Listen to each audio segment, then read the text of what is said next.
Assalamualaikum warahmatullahi wabarakatuh. Selamat datang di YouTube channelku Arista Journey. Dan yang belum kenal sama aku, perkenalkan, nama aku Arista Diah Marleni. Aku adalah seorang istri, seorang ibu, dan juga seorang yang bekerja di bidang pendidikan, yaitu sebagai guru SD. Nah, maka dari itu aku suka bikin video yang berkaitan tentang kehidupan di dunia keluarga, yaitu sebagai istri atau sebagai ibu, anak-anak, kemudian juga di daily school atau kehidupan di sekolah atau dunia pendidikan.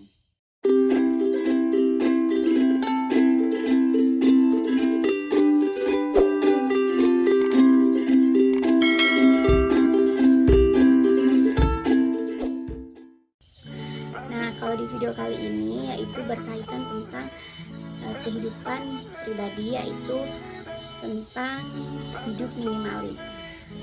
Apa sih sebenarnya hidup minimalis itu?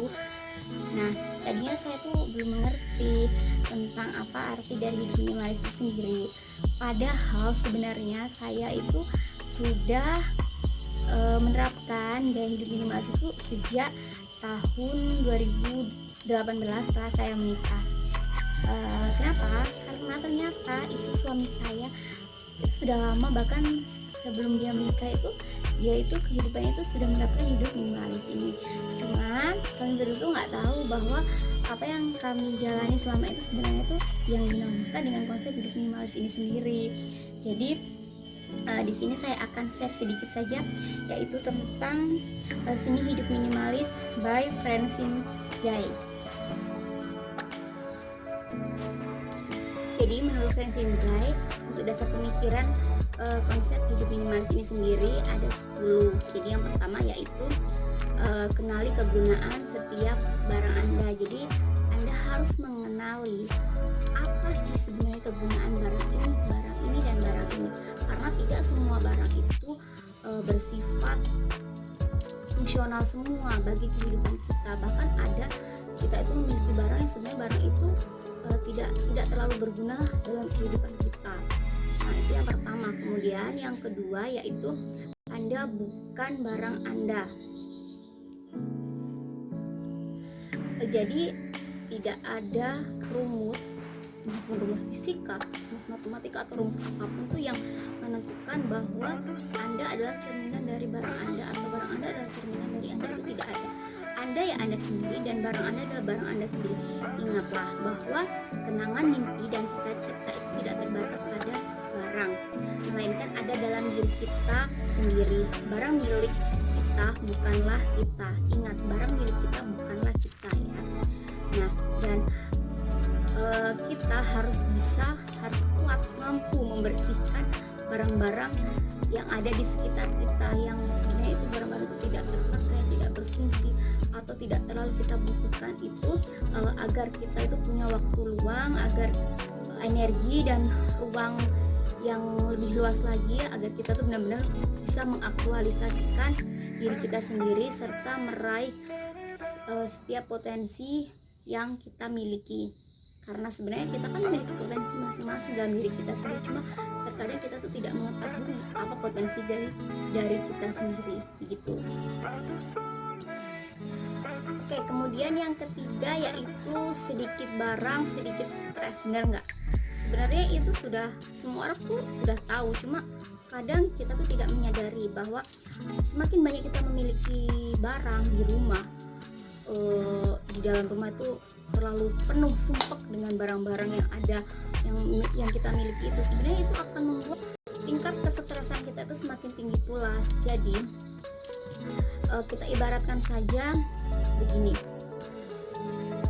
akan lebih baik jika barang yang ada di rumah itu sedikit saja, asalkan itu benar-benar berfungsi dan berguna buat kita, buat diri kita dan juga keluarga kita, agar untuk kedepannya pada saat proses kita akan membersihkan, proses kita merawat itu tidak terlalu memakan banyak waktu dan energi, dan kita bisa melakukan hal-hal lain yang lebih berguna lagi, sehingga tingkat kesetresan kita pun berkurang. Makanya kalau barang semakin sedikit, tingkat kesetresannya juga semakin kecil. Oleh karena itu, ketika tidak terikat dengan barang, kita bisa menikmati hidup, kemudian menjalin hubungan dengan orang lain, terus dan bisa berpartisipasi lebih dalam kehidupan masyarakat. Karena jika kita terlalu mendewakan barang itu, kita akan lupa dengan kehidupan sosial kita di lingkungan masyarakat. Kemudian kita juga akan menjadi lebih terbuka untuk pengalaman baru, bisa melihat kesempatan dan meraih peluang. Maka semakin sedikit beban baik fisik maupun pikiran, hidup kita pun akan menjadi semakin semangat. Baik, kemudian yang keempat yaitu sedikit barang itu sama dengan lebih merdeka. Benar tidak? Jadi kalau berkaitan dengan yang ketiga tadi, jadi kalau barang kita semakin sedikit, kita akan lebih bisa leluasa mengatur dan menguasai kondisi rumah kita. Jadi kita bisa menata barang-barang kita. Jadi kalau misalnya terlihat barang itu di situ tidak cocok, lebih ditaruhnya di sebelah sini, itu masih ada kesempatan. Tapi coba kalau di rumah kita, di sekeliling, di pojok sana sini ada banyak sekali barang. Yang ada kalau kita mau memindahkan, mau pindah di mana barang itu? Di situ sudah ada barang, semuanya full, penuh begitu. Tapi kalau cuma sedikit barang yang hanya berfungsi dan berguna saja buat diri kita, maka kita akan lebih merdeka, kita akan lebih bebas. Kita letakkan di sana, oh tidak cocok, pindah lagi ke sana, oh baru di situ cocok gitu. Itu yang keempat. Nah, kemudian yang kelima itu adalah lepaskan keterikatan dengan barang. Ini biasanya berkaitan dengan masa lalu atau dengan mantan. Jadi kalau misalnya itu barang ini kenangan, barang ini jangan dibuang, barang ini kenang-kenangan dari sini, dari bepergian ke sini gitu. Jadi dalam rumah kita itu numpuk barang-barang yang sepertinya itu terikat dengan diri kita, padahal itu sebenarnya itu tidak terlalu berguna dan tidak terlalu berfungsi buat diri kita. Bahkan barang itu kadang tuh sampai banyak debu, nggak dibersihin, nggak dirawat, dan akhirnya kasihan kan barang itu. Nah itu sebenarnya itu harus kita lepaskan. Jadi kita tuh jangan sampai terikat dengan barang apapun.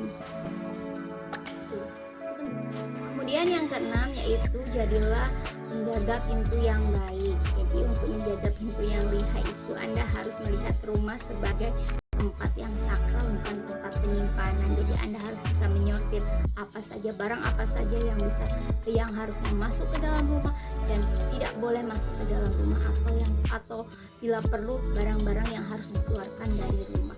Jadi Anda harus menjadi penjaga yang baik, jangan asal-asalan barang masuk penuh dong rumah kita lama-lama, dan kita akan stres yang ada. Kita tidak bisa bebas mengatur barang-barang yang ada di rumah kita. Oleh karena itu kitalah yang memiliki kuasa untuk menerima atau menolak barang-barang masuk ke dalam rumah kita. Kemudian yang ketujuh yaitu nikmati ruang. Ruang itu sepertinya sepele ya teman-teman, tapi kita akan selalu merasa kekurangan ruang jika kita terlalu memiliki banyak barang. Jadi jika kita ingin menikmati ruang, maka kita harus mempersedikit lagi barang-barang yang ada dalam rumah kita. Itu penting sekali. Kemudian yang kedelapan yaitu menyukai tanpa memiliki. Jadi untuk menerapkan hidup minimalis ini sendiri itu berarti kita harus melawan keinginan untuk menghadirkan tiruan dunia luar di dalam rumah kita sendiri. Jadi kita ingin menyukai ini bukan berarti kita harus memiliki. Ya, contoh kita misalnya menyukai lukisan yang memang itu hanya ada dan hanya boleh disimpan di dalam museum. Apakah kita harus memilikinya? Dan kita harus mengeluarkan banyak sekali uang untuk saya harus mendapatkan barang tersebut. Apakah seperti itu? Tidak. Pemerintah pun tidak akan mengizinkan begitu. Jadi bukan berarti seperti itu ya.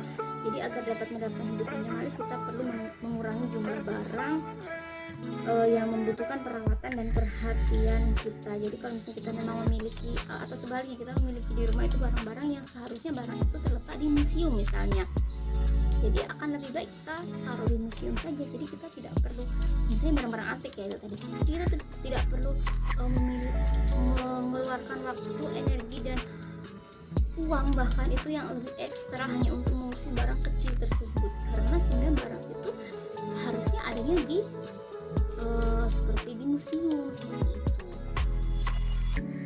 Kemudian yang nomor 9 yaitu bahagia dengan cukup. Ini penyakit yang dimiliki oleh semua manusia. Nggak ada yang namanya memiliki rasa cukup, semuanya kurang, serba kurang. Bahkan orang yang kaya sekalipun yang sudah memiliki semuanya itu merasa kurang. Padahal setelah kebutuhan dasar terpenuhi, kebahagiaan kita tak lagi ditentukan oleh banyaknya barang yang kita miliki. Itu sebenarnya yang intinya utama. Jadi kalau kita sudah memiliki barang-barang kebutuhan dasar itu sebenarnya ya, kalau kebutuhan dasar itu sudah terpenuhi ya sudah cukup, bersyukur, alhamdulillah kita sudah memilikinya.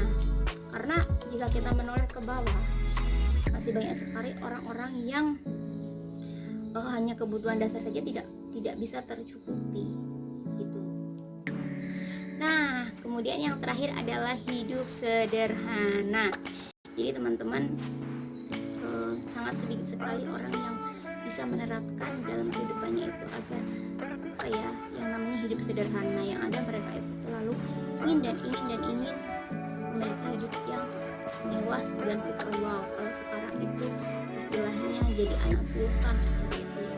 Jadi semuanya harus serba mewah dan semuanya harus serba ada lebih, bahkan harusnya lebih, nggak boleh hanya dari kata cukup. Itu yang membuat kita bukannya menjadi minimalis tapi konsumtif ya teman-teman. Padahal hidup minimalis itu sebenarnya itu nyaman banget kalau kita sudah meresapinya, kita sudah melakukannya, kita sudah menjalaninya itu. Aduh enak banget teman-teman. Saya itu merasa nyaman. Padahal saya tuh nggak tahu bahwa yang saya alami, yang saya jalani itu adalah kehidupan minimalis. Jadi ceritanya saya itu dulu itu saya tidak konsumtif banget. Kalau dibilang konsumtif sih tidak terlalu konsumtif ya, karena saya bukan anak sultan. Tapi kalau dibilang minimalis juga tidak, karena setiap saya pengen barang ini saya akan berusaha, saya cari duit, saya mau membeli barang ini tanpa saya harus meminta uang kepada orang tua atau kepada suami. Tapi lama-lama suami saya tuh bilang, katanya, emang kamu butuh barang ini? Kamu belum butuh barang ini. Emang kamu sudah butuh barang ini? Emang ini sangat penting dalam kehidupan. Saya selalu tercermin, saya terlalu membayangkan dari kata-kata pertanyaan itu, dan lama-lama saya sadar bahwa oh iya, ini barang tidak terlalu penting bagi saya. Ini barang belum penting bagi saya. Mungkin penting, tapi mungkin pentingnya itu masih 2-3 bulan lagi. Jadi kenapa saya nggak membelinya tuh nanti saja? Mungkin sekarang duitnya bisa saya tabung atau bisa saya gunakan dengan untuk kepentingan yang lebih penting lagi, lebih urgent lagi gitu. Nah setelah itu saya sedikit mulai memahami bahwa ternyata nyaman juga ya. Contoh lain misalnya barang, kalau teman-teman minimalisme itu rata-rata kan ada yang namanya deklater barang itu, karena barangnya banyak sekali. Tapi kalau saya alhamdulillah setelah saya menikah, memang barang-barang saya waktu saya gadis itu banyak. Tapi setelah saya menikah itu waktu masuk ke dalam rumah si suami saya itu sudah menjadi penjaga pintu yang baik. Jadi kamu sudah punya baju ini, kamu nggak perlu baju ini, nggak usah dibawa. Kamu sudah punya jam tangan ini, kenapa kamu bawa jam tangan lagi? Udah nggak usah dibawa. Jadi udah deklaternya udah secara otomatis. Waktu saya pindahan, waktu saya kalau mau ikut dengan suami saya, sendal, sepatu, apapun itu kalau masih bagus dan masih bisa digunakan, itu nggak akan saya dibolehin buat beli lagi meskipun sesuai. Mas saya pengen beli ini tuh sudah, ini udah bagus, ini saya belum punya. Itu fungsinya buat apa? Dipakai di kaki buat sendalan. Kamu sudah punya sendal belum? Sudah. Kamu punya kaki berapa pasang? 1 pasang.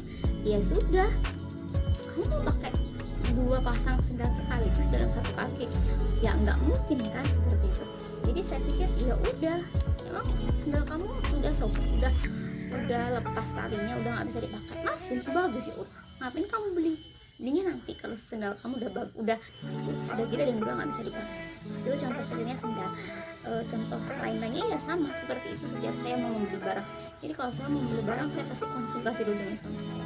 Dan alhamdulillah sampai sekarang ini saya nggak perlu decluttering barang saya sudah minimal semua. Nah, mungkin itu saja sharing saya tentang seni hidup minimalis ke teman-teman.